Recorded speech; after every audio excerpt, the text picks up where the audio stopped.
بسم الله الرحمن الرحيم إن الحمد لله نحمده تعالى ونستعينه ونستغفره ونعوذ بالله من شرور أنفسنا ومن سيئات أعمالنا من يهده الله فهو المهتدي ومن يضلل فلن تجد له وليا مرشدا وأشهد أن لا إله إلا الله وحده لا شريك له وأشهد أن محمدا عبده ورسوله أدى الأمانة ونصح الأمة وكشف الله به الغمة فجازاه الله عنا خير ما جاز نبيا عن أمته ورسولا عن دعوته.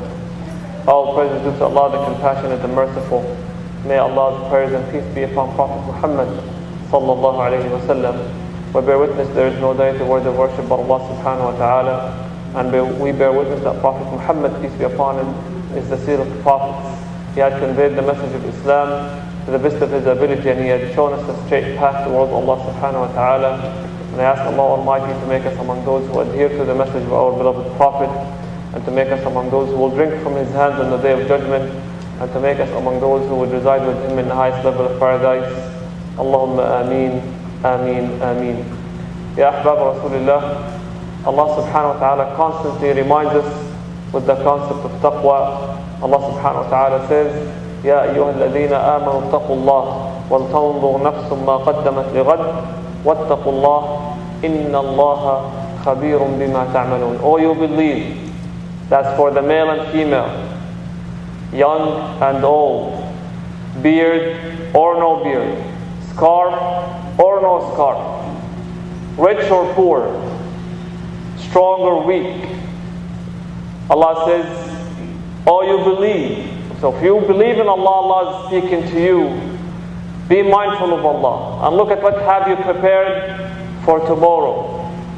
And tomorrow, brothers and sisters, is when we lay 6 feet deep into the ground. There's no iPhone to keep you company, nor iPad, nor an AC to keep you cool. The only living being is the worms that will be eating your flesh,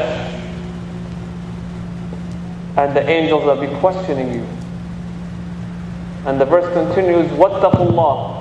Be mindful of Allah. He knows what you do in secret, and He knows what you do in public. He knows who's amongst us today were able to pray Fajr in Jama'ah and decided to pray in their comfort of their house. Allah knows it. Allah knows what type of business transaction you had this morning. Allah is well aware, can't hide. So be mindful of Allah subhanahu wa ta'ala. Ya ahbab Rasulullah, this is the month of Quran. And I know many of us hasten or take it upon themselves that I need to finish reciting the Quran in Ramadan. Or I'll push myself, push the Imam to recite. He has to finish Quran in Taraweeh. Every verse has to be, I have to finish it off. Which is a good thing, definitely. Highly recommended that we recite the book of Allah subhanahu wa ta'ala in the month of Ramadan.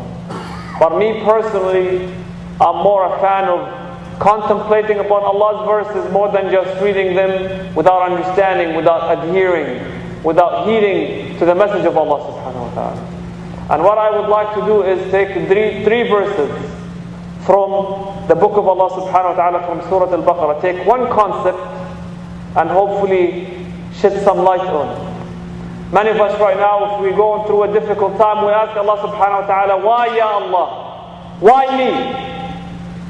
Why my husband has diabetes?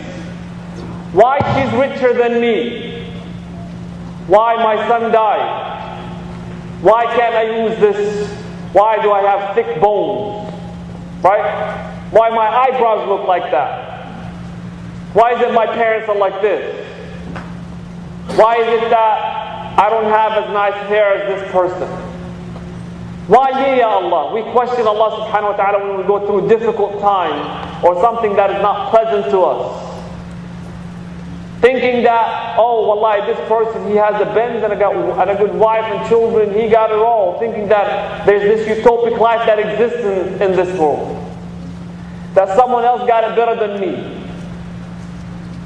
Allah subhanahu wa ta'ala says in the following verses, I'm only going to take 3 verses, comment on that one point that I would like to drive home.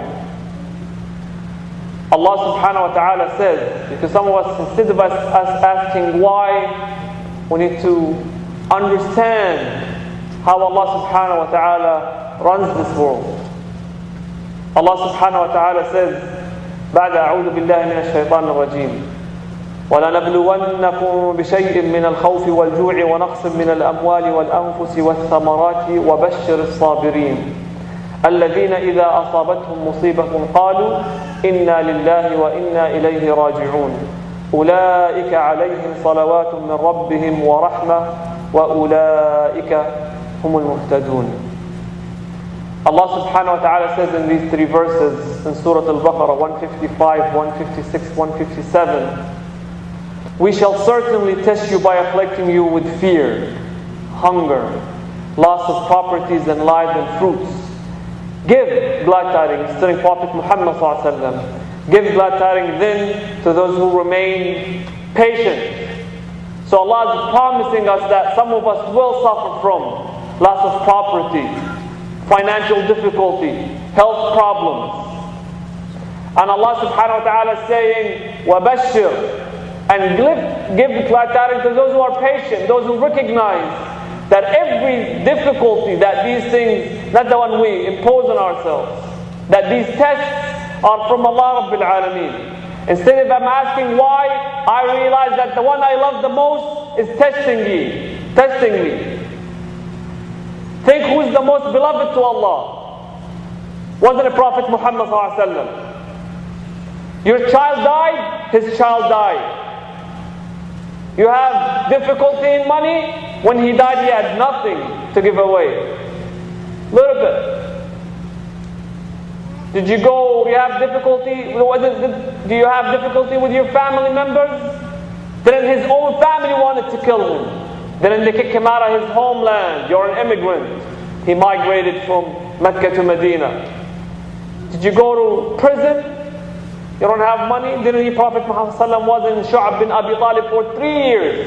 In that prison they put him in an area where they don't want to do trades with them and so on and so forth. Didn't he?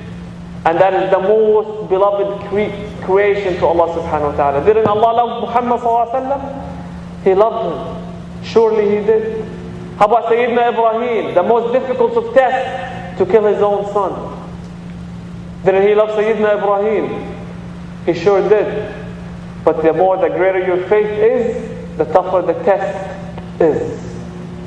The tougher the test is. And Allah subhanahu wa ta'ala is telling you and I, and you're going to have loss of property, wealth, health, and so on and so forth. So be patient.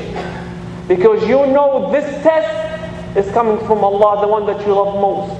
The one who tested Sayyidina Muhammad and Sayyidina Ibrahim and so on and so forth. And who am I not to be tested? أَحَسِبَ النَّاسُ أَن يُتْرَكُوا أَن يَقُولُوا آمَنَّا وَهُمْ لَا يُفْتَنُونَ. Do people think they'll be left to say, I believe, without being tested? Verily indeed they'll be tested just like the people who were tested before them. In Surah Al-Ankabut. So tests come. But what is the virtue that we practice in Ramadan that we should reflect on? وَبَشِّرِ الصَّابِرِينَ. Give glad tidings those who are patient. And patience has 3 different kind of patience. One patience is when you're hit with a calamity. Everybody, if there's an earthquake that happens here, everybody has to bear with it. Muslim or not. You gotta be patient with that. Or you have floods, or there's a drought and so on and so forth, right? But there's also patience with ibadat. Is it easy to get up for suhoor to have Taraweeh and go home at 12 or 1 in the morning and get up at 3 to eat suhoor? Or to pray Qiyam al-Layl? It's not, but you realize there's a reward, so you're patient with al-ibadat. You're patient with worshiping Allah subhanahu wa ta'ala, that you need to sustain this because there's a reward. That you're patient with getting up for Salat al-Fajr on time. It requires patience to read Quran on a daily basis. That's a level of patience. Also there's patience with not committing sins. With so many temptations and desires are out there. It requires patience to hold back. That food is in front of you in the middle of the hot summer, or that water, and you would say, no, I have to be patient because it's Ramadan, I'm fasting, Ya Rabb. That good-looking girl may be walking by and say, no, I'm going to lower my gaze, or guy for that matter. No, Ya Allah. That requires patience, taming the soul. And Allah subhanahu wa ta'ala says, وَبَشِّرْ الصَّابِرِينَ. Give glad tidings to those who are patient. And listen to the following verse. Allah subhanahu wa ta'ala says, الَّذِينَ إِذَا أَصَابَتْهُمْ مُصِيبَةٌ قَالُوا إِنَّا لِلَّهِ وَإِنَّا إِلَيْهِ رَاجِعُونَ. Such people, when they're afflicted with a difficulty, your mother dies, your brother, your son, you're diagnosed with cancer, diabetes. What are you going to say? Why me? As we were saying in the beginning, or you're going to respond with what believers respond. Inna lillahi wa inna ilayhi raji'un. We belong to Allah, and we shall return to Him. I lost my job. Ya Rabbi, inna lillahi wa inna ilayhi raji'un. And it's not saying it 5-6 days later. It's in the midst of that difficult time, as Prophet Muhammad ﷺ teaches us, in the meaning of which that patience is required. It's when you're in the heat of the battle, not when you cuss everything out and you are, oh, now I cooled off, now I'm patient. No, that's a characteristic of a believing man or woman, is when they're afflicted with a difficulty, they realize in their head that is from Rabbil Alameen, I need to be patient, Ya Rabb. It doesn't mean I'm not sad or I don't cry. No, Prophet Muhammad ﷺ cried when his son died. And he was sad. But he realizes this is a test from Rabbil Alameen. الَّذِينَ إِذَا أَصَابَتْهُمْ مُصِيبَةٌ قَالُوا إِنَّا لِلَّهِ وَإِنَّا إِلَيْهِ رَاجِعُونَ. And what's that following verse? أُولَٰئِكَ عَلَيْهِمْ صَلَوَاتٌ مِّن رَبِّهِمْ. Upon them there will be blessings and mercy of their Lord, and it is they who are rightly guided. Such people are the ones who are rightly guided by Allah Rabbil Alameen. Sallu ala Rasulillah. Praise Prophet Muhammad sallallahu alaihi wasallam. Allahumma salli wa sallim wa barik ala Sayyidina Muhammad. Brothers and sisters, the point I'm trying to drive, how many of us went already through 2/3 of the Quran, but not one verse that we stopped and see what is Allah subhanahu wa ta'ala trying to tell me here? And what is it? What kind of virtue or value I can take and implement in this blessed month of Ramadan? This virtue of sabr that we're speaking of patience, it's integral in our day-to-day life. And our response when we're hit with a difficulty, because don't think anybody has it perfect. Wallahi, none. I think none. Might be somebody has money, but he has health problems. Maybe somebody has money and she also healthy, but she has difficulty with her children. Or maybe at old age she'll have Alzheimer's or something like that. Or maybe you might seem to appear to you they're healthy from here, but their hair is not that perfect, or their teeth, or what have you. We have all sorts of difficulties: health problems, family problems, financial problems, all sorts of difficulties. But don't be upset with Allah Rabbil Alameen. Understand that Allah is testing you and I. This is what the Quran is teaching us. Understand that. I'm going to wrap up with a story of a friend of mine. A layman, regular person from Santa Clara. I come to you from the Bay Area, Northern California. Back in April, he took his daughter and his family to Lake Tahoe snowboarding, or snow tubing if you wish. And they got on that tube and they veered off and they hit a small bush. He sheltered his daughter and he got the majority of the impact on his left hand side. Allah blessed me to go visit him in Reno, 4 hours away from where we are, in the hospital. About 8 days after he was hit, or he crashed, if you wish, I walked into the ICU room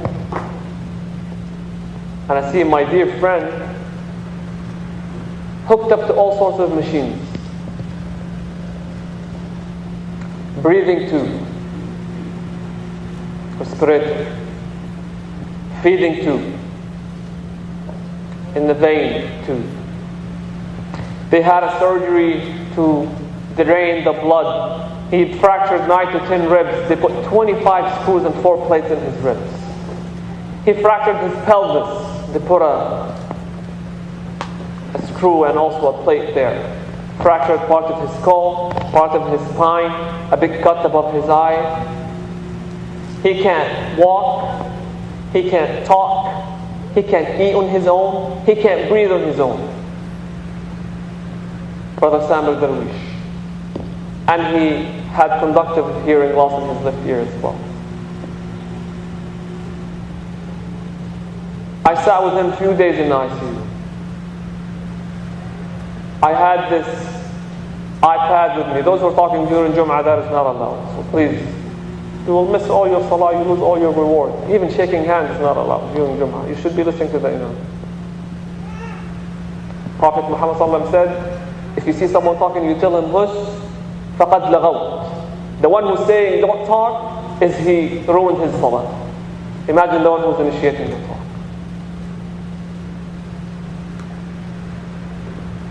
So I asked him, so the only thing, alhamdulillah, he was still conscious.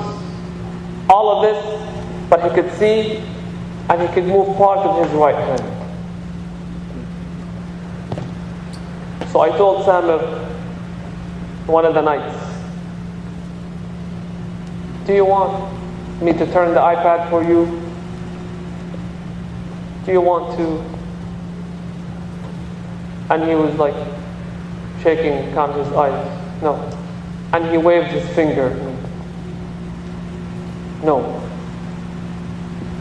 And then he was said, he wants to write this, that gesture. So I bring him a pen and a paper, and I took a picture of what he wrote. He said, بما معناه, what it means, along the line. أنا أشعر في خلوة مع حبيبي خالقي أفضل من الآيباد والآيفون من أي هاتف أو تلفون أو آيباد أو تلفزيون. Says, I feel someone who can't talk, walk, eat, drink, breathe on his own. He said, I feel in a private moment with my loved Lord, better than an iPad, an iPhone, and anything, and TV, and anything that you have. In the bed of death, if you wish. But he had an able soul and disabled body. How many of us have disabled souls and able body? Have difficulty come just to pray al-Fajr on time? Have difficulty opening the Quran while we have our hands are moving? That way we can talk and read and walk. But I have difficulty saying, Ya Rabbi, I can't read Al-Fatiha on a daily basis, but I have no problem opening my Facebook and Twitter and Instagram and ESPN highlights. I'm alright with that. But Ya Rabbi, your book, got no time for it. Because he realized he embittered and lived when he's hit with the difficulty, saying, Inna lillahi wa inna ilayhi raji'un. We belong to Allah and we shall return to Him.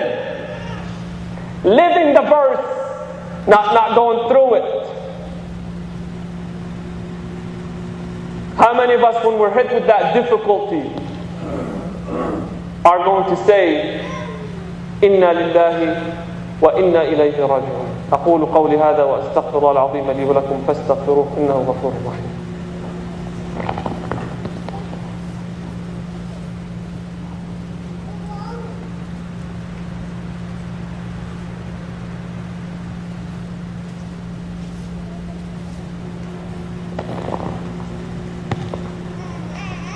الحمد لله وكفى والصلاة والسلام على رسول الله سيدنا محمد بن عبد الله وعلى آله وصحبه ومن والاه.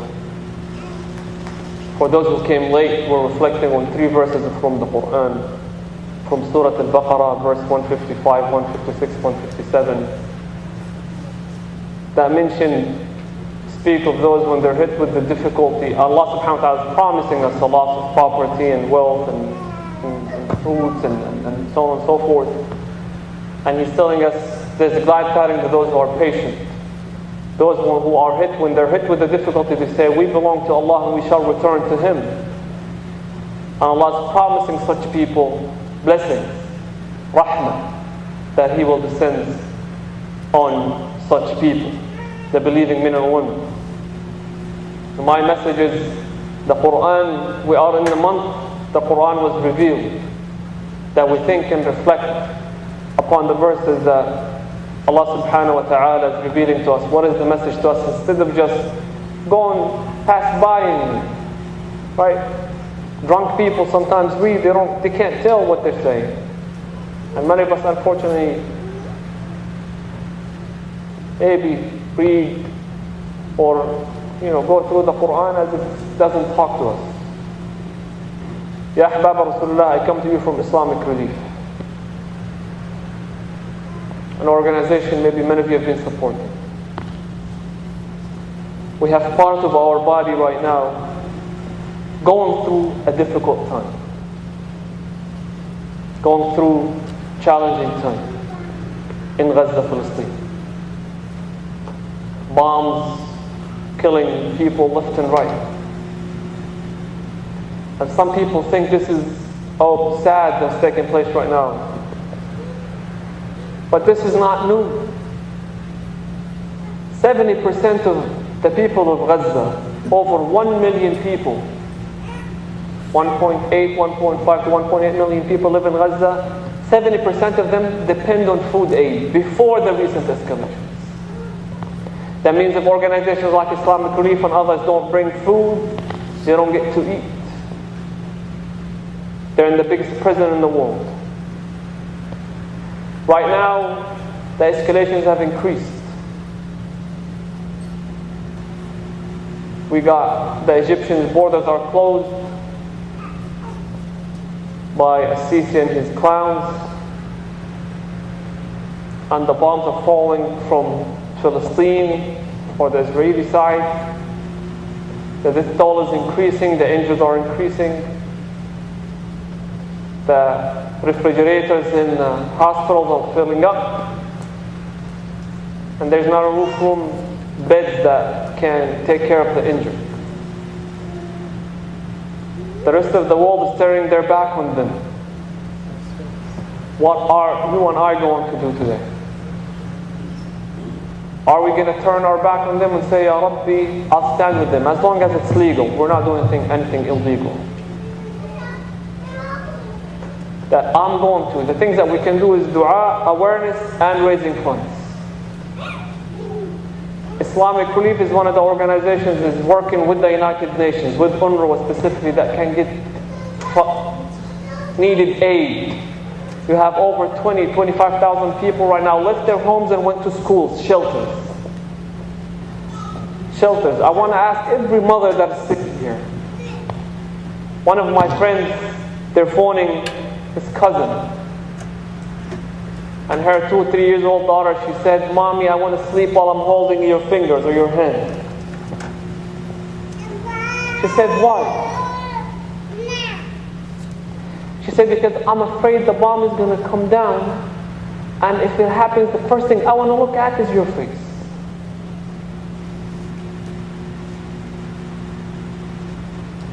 A ni'mah of amn and aman. Do you feel that? Do you fear that? A young boy, he's saying these rockets, and they say, oh, the rockets are in the sky. He says, don't worry, Allah is above them. Are we going to turn our back on them, just like these clowns across the Muslim or Arab world?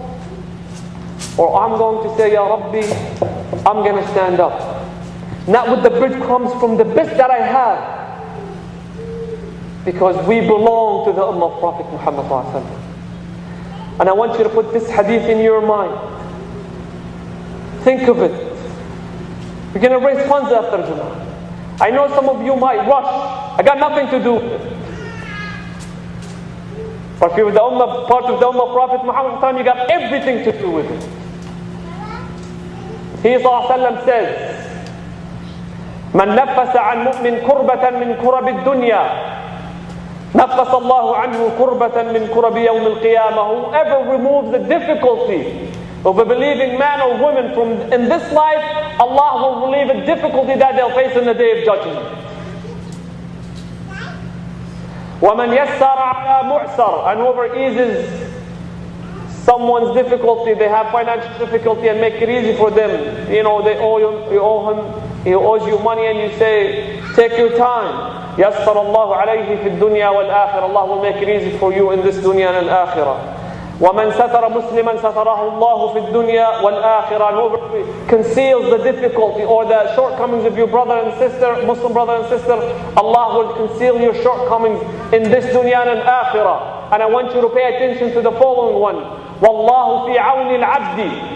Allah subhanahu wa ta'ala, مَا كَانَ الْعَبْدُ فِي عَوْنِ أَخِيهِ. And Allah will be at your service and your assistance as long as you're in the assistance of your brother or sister. Who's going to live this after Salat al-Jum'ah and say, Ya Rabbi, I'm going to help our brothers and sisters in Gaza, in Palestine. I'm going to stand up with them, help them. I recognize their difficulty, and I'm able to. So I'm going to make it happen, bi'idhnillah. Oh Allah, we ask you to help our brothers and sisters in India, and in Afghanistan, and in Burma, and in Pakistan, and in Yemen, and in Egypt, and in Syria, and in Palestine. Oh Allah, we ask you to make us among those who are freed from hellfire in this blessed month, Ya Rabbal Alameen. Oh Allah, we ask you to make us among those who read the Quran, understand the Quran, adhere to the Quran, and live the Quran, Ya Rabbal Alameen. Allahumma astughna fawqa al-ard, wa tahta al-ard, wa yawma al-'ardi 'alayka, Ya Rabbal Alameen. Allahumma khaffif 'an ikhwanina fi Gaza, Ya Rabbal Alameen. اللهم انصرهم وثبتهم يا رب العالمين. اللهم يا رحمن يا رحيم ثبتهم يا رب العالمين، وزلزل الأرض من تحت أقدام أعدائهم يا رب العالمين. اللهم يا رحمن يا منان يا رب العالمين، أعنا على إعانتهم. اللهم أعنا على إعانتهم. اللهم أعنا على إعانتهم يا أكرم الأكرمين. وآخر دعوانا أن الحمد لله رب العالمين، وصل اللهم وبارك على سيدنا محمد وأقم الصلاة.